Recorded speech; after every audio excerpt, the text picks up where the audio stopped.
ஜோதிட ரீதியாக காலில் தங்க கொலுசு அணியலாமா? அனைவருக்கும் வணக்கம். இந்த வீடியோவில் பார்த்தீங்கன்னா, காலையில தங்க கொலுசு அணியிறதுனால என்ன பலன்? தங்க கொலுசு அணியலாமா? அப்படின்னு சொல்லிட்டு என்னோட வாடிக்கையாளர் நெறைய பேர் என்கிட்ட கேள்வி கேட்குறாங்க.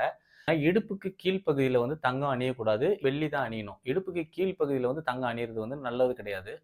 ஆனா, அது அவங்கவங்க விருப்பம் போல நாங்க அணிஞ்சுக்கிறோம் அப்படின்னு சொல்லிட்டு அணிஞ்சுக்கிறாங்க. வெள்ளி பார்த்தீங்கன்னா, இந்த கிருமிகள் கால்ல அண்டாத மாரி, கால்ல இன்ஃபெக்ஷன் வராத மாரி இருக்கிறதுக்காக பார்த்தீங்கன்னா, நம்ம கொலுசு, மெட்டி இந்த மாரியான விஷயங்கள்லாம் அணிவோம்.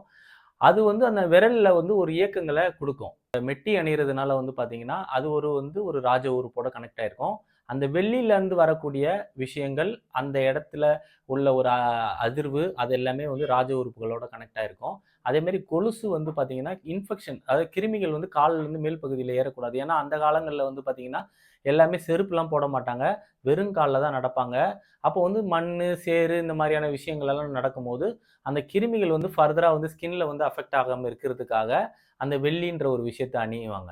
சரிங்களா?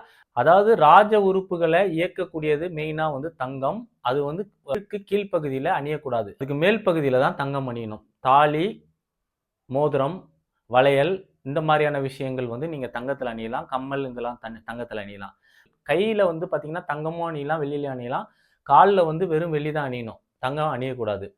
ராஜ உறுப்புகளோட தங்கம் டைரக்ட்டா நல்லா கனெக்ட் ஆயிருக்கும். ஒரு ஈர்ப்பு கிடைக்கும். அதனால தான் தங்கம் கால தவிர மீதி எல்லா பகுதியிலுமே நம்ம அணியலாம். இப்ப என்னோட வீடியோ எல்லாருக்கும் பிடிச்சிருக்கும்னு நெனைக்கிறேன். தொடர்ந்து என்னோட வீடியோ பாருங்க, ஷேர் பண்ணுங்க, சப்ஸ்கிரைப் பண்ணுங்க. அப்பதான் நான் போடுற எஃபோர்ட் உங்களுக்கு ரீச் ஆகும். நன்றி, வணக்கம்.